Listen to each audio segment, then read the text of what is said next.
Guys, PTTP is here in Suffolk today, near Ipswich.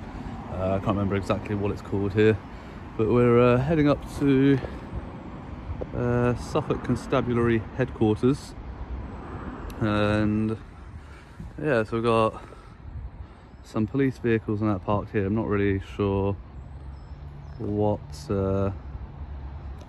this one is. There is a sign here that says no public access beyond this point. The Suffolk Constabulary Police Headquarters main reception is that way, and Police Investigation Centre and Custody Reception is also up that way, up Portal Avenue, which is this road here. So there are signs here saying that it's a private road, but it doesn't say no unauthorised access or anything like that.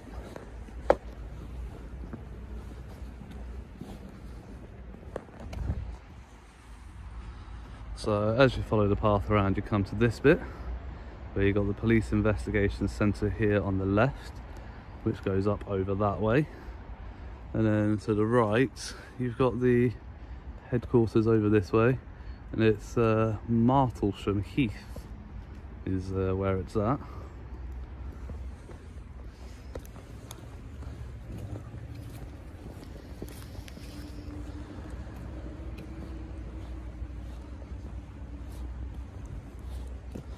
So yeah, it's quite a big area, quite a big site. Got a marked vehicle down there. Got a couple of marked vehicles down there actually. Got one parked up on the right facing towards me, and then you've got one on the left there as well, parked up, which looks like a dog unit on the back of the rear window there. There's a sign saying that carries dogs, so you've got a dog unit there.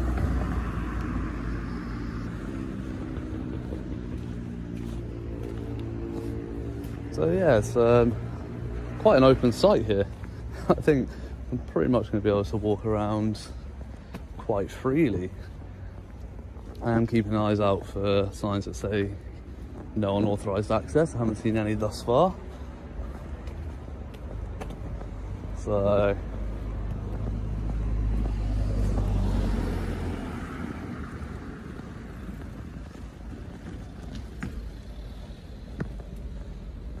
welcome back, because today's case is a masterclass in how calm curiosity slowly turns into open confrontation.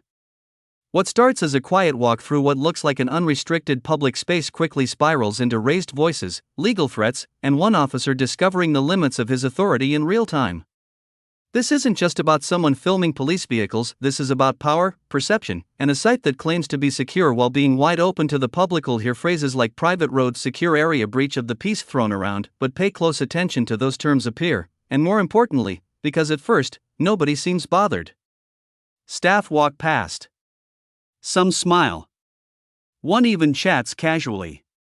But then comes the turning point, when friendliness gives way to frustration, and legal certainty gets replaced by improvisation. one chap who just asked if I'm alright. I've not had any other issues. So it's a bit bizarre really, because that's where I was when I first came. It's the other side of that fencing down there. And these are the first two vehicles that I saw. But why fence it off down that end if you can just walk in and walk around? It seems rather pointless, to be honest. It's got another dog unit down this way.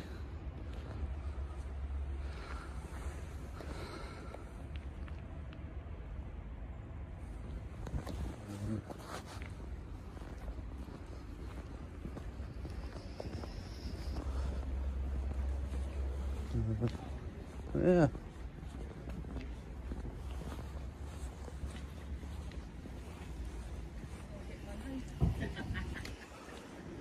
You alright, fella? Not bad, thank you. How are you? Just checking what you're doing. Pardon? Just checking what you're doing. Having a look around. Cool. Does anybody know you're here? Pardon? Does anybody know you're here, matey? You know. Yeah, I know, but did you just check in? It's just that it's police premises and it's all private. Yeah, sorry, I can keep you distant, sorry. It's just, I can hear you from here, that's fine. Yeah? Yeah. Sorry, what were you saying, sorry? Does anybody know, if you checked into the reception, just let them know what you're doing? No, I'm not going in any buildings or anything. No, I know, but you're walking around, aren't you? And we're concerned. Yeah. Well, for you as well, see what you're doing. Oh, you don't need to be concerned for me, I'm alright, I'm fine, yeah. Obviously, it's just no different than walking around a street or a normal car park. Here, hun. Pardon? It's all private round here. There's nothing like restricting any access, there's no signage or anything saying like authorised access only. I've been keeping an eye out for any signs, I'm not going anywhere that any signage says I'm not allowed to go. We've also just got to make sure if there's people here we go. See? around. Here's a car. See, this is what I'm saying. I can look after myself. If a car comes, I know how to move. You normally find that it hurts you. It does, doesn't it? Yeah, you don't like to do that too much. But yeah, no, I'm alright. I'm good. So you're from around this way, are you? No. You're not? No, just travelling around and thought I'd come and have a look. And oh right. Well, you're sort of on holiday of some sort, or you just sort of. Checking out Norfolk and Suffolk. Yeah, pretty much. Just taking some time out and just riding around. I've got motorbikes, so just ride around and stop at places that I find interesting. And so we've got a police headquarters here, so I thought, come have a look. Right. What's happened to that car? Obviously, it's been in an accident, but I mean, your mechanic's going to have to be very skilled to fix that one. Yeah, I think you're going to need a little bit more than a little bit of. It's going to be, it's going to be a bit more than a lick of paint, that one, isn't it? Okay. But yeah. Rightio. Do you go around many police stations? I go all over the country doing all sorts. Do you? Yeah, all sorts of different places. Oh right. So what do you do then when you've done it? Because if people that go around to different places and take photographs of because they want fire engines and things like that. Right here is where the first crack appears. The narrator is doing something most people never do, actually reading the signs. Private road. Visitors must report to reception. But notice what's missing: no authorized access only, no barriers, no enforcement. In legal terms, that matters.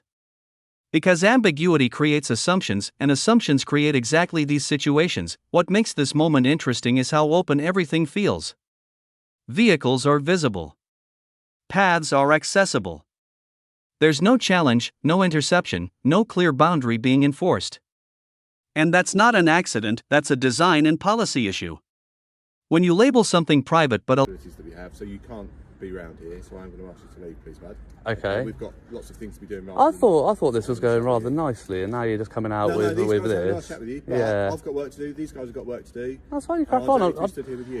So from what very politely asking you to leave. From the conversation that we've had, right? Well, you haven't. This is the first thing that you've actually said, but from the conversation I've had with these two.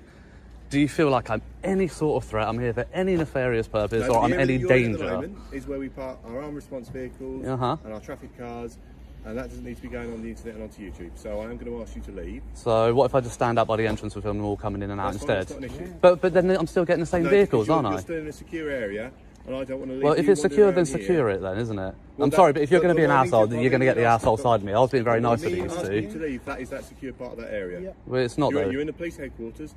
I'm asking you to leave our side. It's not very secure though, is it? If you're saying it's a secure area, I agree with you. Secure it. However, that is then me coming out as a police officer, dealing with you and asking you to leave. Who are you, sorry? PC 1823 Perrier. 1823 Perrier. Yes. And you're based here, are you, at headquarters? Okay. And if I politely refuse to leave, what's the next step? The next thing will probably be to force you to leave. In what way?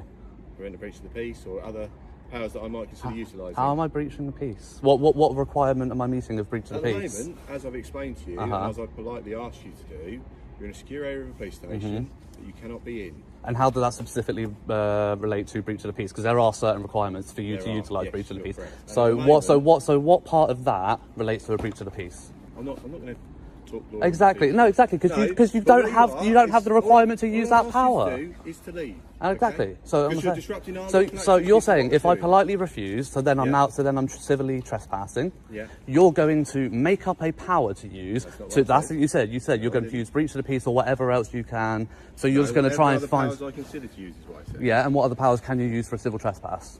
I'm not here for a test, mate. I'm just asking you. No, exactly, because you don't have any powers under civil trespass, do you?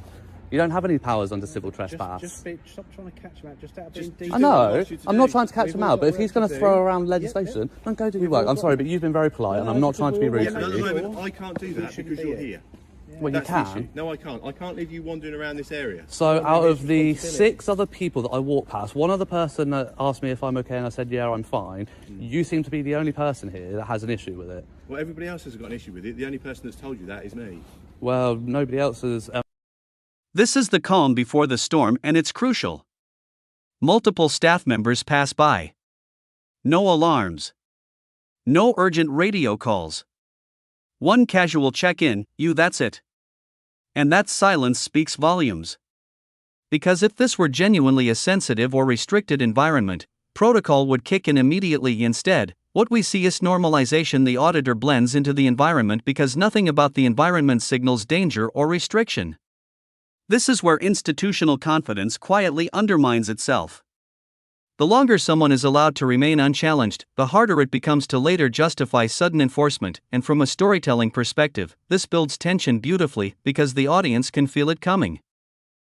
Someone, eventually, is going to decide this access doesn't sit right. The only question is how they're going to justify it. Until you asked me to leave... And I have done. Okay, yeah, and let me finish. Okay, until you asked me to leave, I was not trespassing. Did I say that you were? No, exactly. So, therefore, if there's no sign saying no unauthorised access, it's fully open, that means the public have right of access. I'm not going to discuss Okay, that with so, you. no, let me finish what I'm saying. Let Let me finish what I'm saying. So, if I go then film inside a window and film something that's on a computer, and I haven't been asked to leave and I'm not trespassing, the onus is on you to keep that information safe, not on a public not to see it. The point is irrelevant, isn't it? I've asked you to leave. Okay. Twice now. Right. Okay. So that's what I need you to do. Because I've explained to you, I can't do the work that I'm doing. Right. Because you're here. Okay. Well, you can. No, I can't. You can. I can't leave you here unsupervised. Well, that sounds like a you problem. No, it's a you problem. How is it a me problem? Because you're disrupting me and doing what I need to do. I'm not though, am I? You are. Did I come and approach you? Your simple presence is enough. So it's not your job to deal with people trespassing on your site, is what you're saying? Well, it's everybody's job. Well, there you go. So I'm not disrupting you from doing your job, am I? Because this is part of your job then, isn't it? So I'm not disrupting you from doing your work. This is part of your work. You are, because I'm here dealing with you. At the moment, I'm dealing with somebody who's been chained in the police station, who's going to be there longer because I'm dealing with you. Well, go deal with it. There's somebody else here, isn't there? If you look, everybody that's allowed to be around here will have some form of this. Some people get visitors, tags as well. Fair enough. And who are you? Sorry, are you a constable, are you? No, I'm not. No, you're not. I was Okay, no at were you? this age, are you having a laugh? I don't know. I've seen constables. Yeah, so everybody you'll see, like the gentleman just walked past, he had visitors, so just shows that you need to have permission to be round here.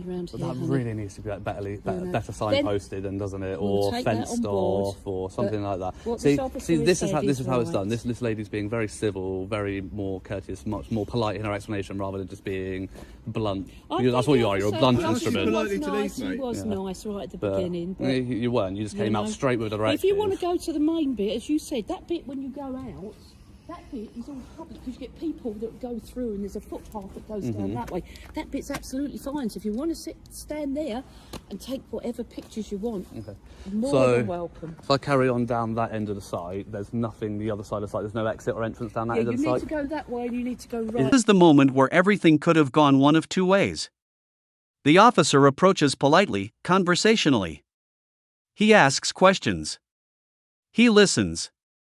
He even acknowledges that access control has been an issue for years.